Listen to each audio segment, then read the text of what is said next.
मैं शिवानी, आप सभी को मेरी तरफ से गुड आफ्टरनून। मैं आज एक नई वीडियो आपके लिए लेके आई हूँ। अगर चैनल को सब्सक्राइब ना किया हो तो सब्सक्राइब कर लिए और शेयर करें। जगह पिछली वीडियो थी गार्डनर का बुद्धि सिद्धांत, जिसके क्वेश्चन मैं आज इसके साथ में टैग कर दूंगी। पहली थ्योरी है एक कारक सिद्धांत। एक कारक सिद्धांत को बिने ने प्रतिपादित किया था और इस सिद्धांत का समर्थन तथा इसको आगे बढ़ाने का कार्य टर्मन और स्टर्निंग जैसे मनोवैज्ञानिकों को है।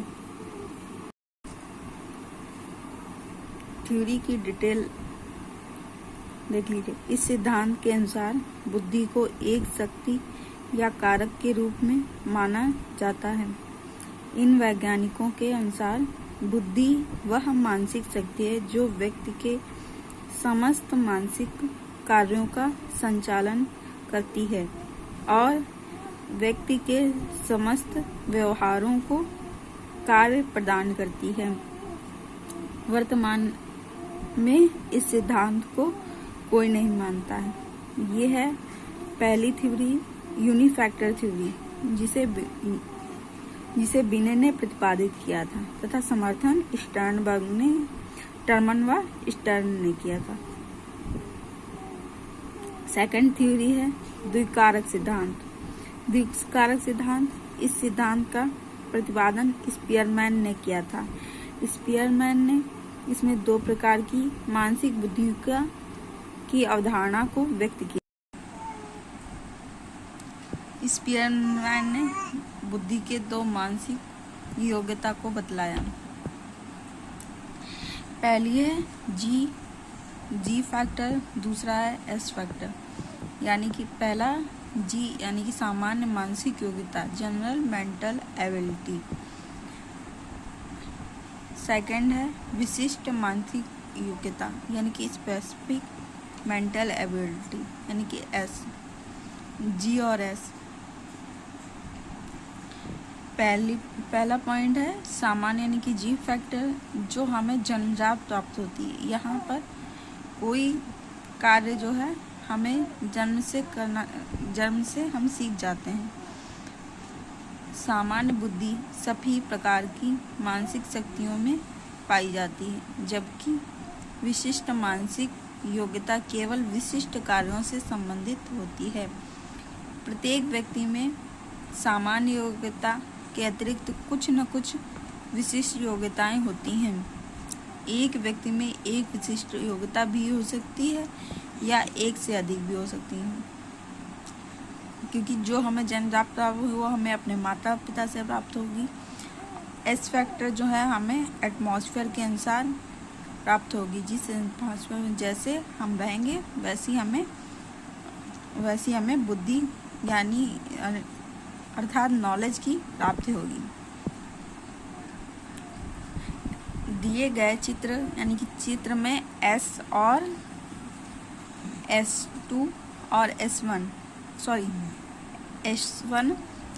S2 से डिनोट किया गया, यानी कि एक व्यक्ति में एक भी हो सकती है और दो भी विशिष्ट गुण हो सकते हैं। इनकी कोई व्यक्ति अच्छा गायक और पेंटर भी हो सकता है।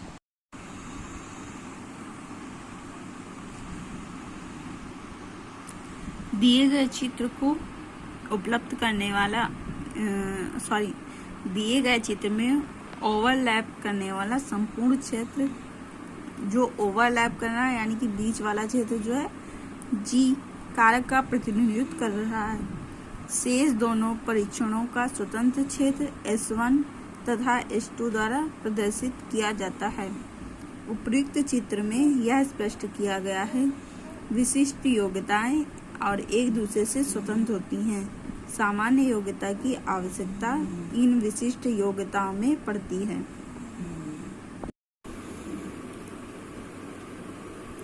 फोर है समूह कारक सिद्धांत। इस सिद्धांत का प्रतिपादन थर्स्टन ने किया था। थर्स्टन का सिद्धांत बुद्धि का एक महत्वपूर्ण सिद्धांत है।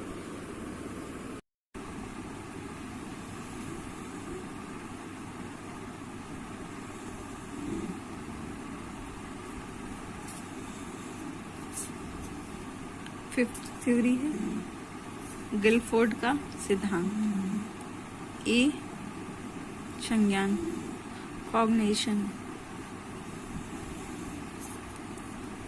इस बौद्धिक योग्यता में खोज, पुनर्खोज यानी कि सर्च, रिसर्च जैसी अभिक्रियाएं सम्मिलित होती हैं। बी अभिसारी चिंतन यानी कि कन्वर्जेंट थिंकिंग। ये जो है इसको अंडरलाइन करिएगा, ये सीटेस बहुत ज़्यादा इम्पोर्टेंट है। या वह बौद्धिक योग्यता है जो व्यक्ति के द्वारा एक सूचना को प्राप्त करने के लिए उपयोग किया जाता है और इसमें उत्तर दिया जाता है। यहाँ पर बहुत सारे बहुविकल्पी क्वेश्चन आएंगे जिसमें एक क्वेश्चन एक आंसर, यानी कि यहाँ पर जो है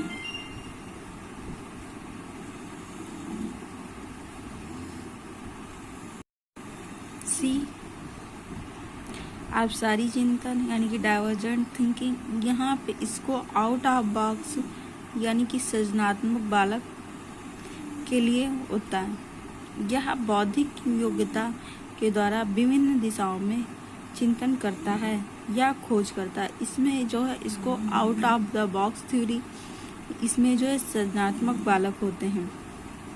इसमें लॉन्ग आंसर होते हैं जिसमें बच्चा अपनी इच्छा अनुसार क्वेश्चन का आंसर देता है। इसमें कोई बाध्यता नहीं होती है क्योंकि एक क्वेश्चन के एक ही आंसर नहीं होता है। हर बच्चा अपनी बुद्धि के अनुसार क्वेश्चन को डिफाइन करता है। यह है डाइवर्जेंट। ये जो है एग्जाम की दर से बहुत ज़्यादा इम्पोर्टेंट है, इसीलिए मैंने इस सिद्धांत को इसमें टैग कर दिया है। डी स्मृति यानी कि मेमोरी। यह बौद्धिक योग्यता के द्वारा व्यक्ति के संज्ञान को जो कुछ ग्रहण करता है और उसे धारण करता है। व्यक्ति जो नहीं यानी कि अपनी इच्छाओं के अनुसार जो भी ग्रहण करता है और उसे दिमाग जो अपनी बुद्धि में रखता है उसे स्मृति यानी कि मेमोरी लॉन्ग टर्म में रखता है कि शॉर्ट टर्म में रखता है, इससे यह हो गई स्मृति। मूल्यांकन। इस योग्यता के द्वारा व्यक्ति शुद्धता को और उपाय आदि के संबंध में निर्णय लगता है। मूल्यांकन जब हम किसी क्वेश्चन का मूल्यांकन करेंगे तो हम उसकी शुद्धता को देखेंगे कि बच्चा कितना उसे डिफाइन कर रहा है, कितना उसके उत्तर के सटीक ले जा रहा है। उसी के अनुसार बच्चे को ग्रेड प्रदान किया जाएगा। सिक्स थ्योरी है पदानुक्रमित सिद्धांत। इस सिद्धांत के प्रतिपादक स्पीयरमैन के विचारों के समर्थक रहे हैं। इनमें वर्नर का नाम आता है। इस सिद्धांत में क्रमबद्धता के आधार पर सामान्य, मानसिक और योग्यता के दो नए प्रकार बताए गए हैं। प्रथम वर्ग में बुद्धि के प्रायोगिक और शारीरिक, द्वितीय में मौखिक, सांख्यिक, शैक्षिक इत्यादि कारक हैं। इन कारकों के आगे क्रम में मानसिक योग्यता से संबंधित कारक हैं। इन कारकों का संबंध विभिन्न प्रकार की ज्ञान क्रियाओं से है। यह सिद्धांत कारक विश्लेषण सिद्धांत के आधार पर है, इसीलिए इसे पदानुक्रमिक सिद्धांत भी कहते हैं। इसका प्रतिपादन वर्नर ने किया था, जो कि इम्पॉर्टेंट एग्जाम की दृष्टि से इम्पॉर्टेंट है, क्योंकि वर्नर ने है जो दो प्रकार बताएं वही इम्पॉर्टेंट है, इसीलिए इसको ध्यान से पढ़ लीजिएगा। जैसा कि मैंने कहा था कि मैं अगली वीडियो में दोनों वाइवोस्की और गार्डनर से संबंधित क्वेश्चन को टैग कर दूंगी। उसे मैंने आज इस वीडियो में टैग किया हुआ है। इसको अंडरलाइन कर लीजिए और अपनी कॉपी में नोट कर लीजिए। क्वेश्चन थ्योरी से संबंधित हैं जो एग्जाम में आया हुआ है। निम्नलिखित में से किस मनोवैज्ञानिक ने बच्चों को ज्ञान की सक्रिय जिज्ञासु के रूप में देखते हुए उनके चिंतन पर सामाजिक एवं सांस्कृतिक विषयों के प्रभाव को महत्वपूर्ण दिया है। देखिए यहाँ पे पूरी लाइन को अगर टैग करिएगा, सामाजिक और सांस्कृतिक विषयों, यहाँ इसको अंडरलाइन करिएगा। Lawrence Kohlberg A option, B option है जीबी वॉटसन, सी ऑप्शन है लेव वायरोस्की, 4 ऑप्शन है जीन पियाजे। लॉरेंस कोहलबर्ग जो कि हो नहीं सकते क्योंकि कोहलबर्ग है नैतिक विकास के सिद्धांत से हैं। वाटसन भी नहीं हो सकते हैं क्योंकि वाटसन भी नहीं हो सकते हैं। और जीन पियाजे का संज्ञानात्मक विकास है। जीन पियाजे कहते हैं बच्चा जो है स्वयं करके सीखेगा। उनकी थ्योरी में समाज या सामाजिक सांस्कृतिक शब्द का कोई मतलब नहीं है, इसीलिए उन्होंने समाज को कोई मान्यता प्रदान नहीं की है। इसीलिए थर्ड आंसर राइट है, लेवोस्की कहते हैं जब बच्चा समाज के निकट जाएगा तो वह अपने से बड़े यानी कि वयस्कों के साथ में रहकर अपनी समस्या को हल करना जल्दी सीख जाएगा। एक और वाइवोस्की से संबंधित क्वेश्चन है जो कि एग्जाम में आया हुआ है। भाषा के अर्जन व विकास के लिए सर्वाधिक संवेदनशील अवधि कौन सी है?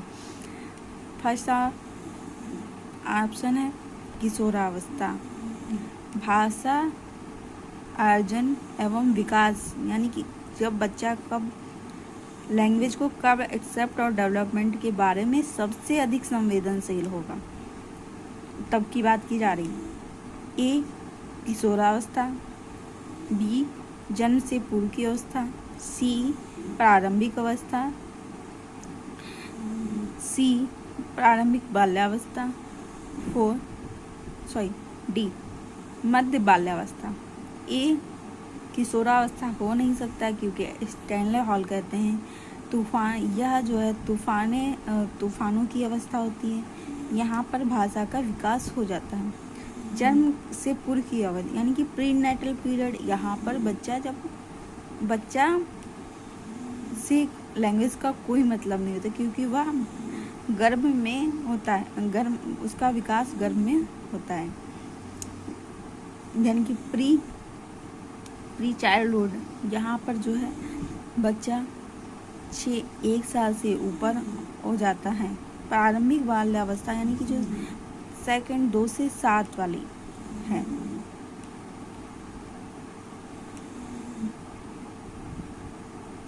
वहाँ पर प्री चाइल्डहुड से प्रारंभ हो जाती है 2 से 7 वर्ष की अवस्था में। इसीलिए यहाँ पर बच्चा जो हर वस्तु को हर बात को आपकी दोहराएगा, वहाँ पे हर बात को आप अपने आप दोहराता है। वो सीखना, भाषा को अधिक से अधिक सीखने की कोशिश करता है। इसीलिए ये जो है answer pre childhood answer right होगा और मिड चाइल्डहुड आंसर राइट नहीं होगा। इसीलिए थर्ड आंसर है, इसको मैंने टिक पहले से कर दिया है क्वेश्चन के आंसर में। यह है गार्डनर से संबंधित क्वेश्चन। किसने बहुविमात्मक प्रज्ञा का सिद्धांत दिया था? आप हिंदी इतनी कठिन दी गई हो जिससे समझ ही नहीं पाएंगे इसमें क्या कहने की कोशिश कर रहा है। इंग्लिश में देखिए, who gave the concept of the multiple intelligence? A Goleman, B Spearman, C John Mayer, D Gardner. English के अनुसार आप देखिए, मल्टीपल इंटेलिजेंस के लिए कौन जाना जाता है? गार्डनर। ठीक है, इसीलिए Gardner is the right answer. धन्यवाद। वीडियो को शेयर करिए और सब्सक्राइब करिए और बेल आइकन को दबाएं जिससे मेरी आने वाली वीडियो आपको नोटिफिकेशन पहुंच जाएगा।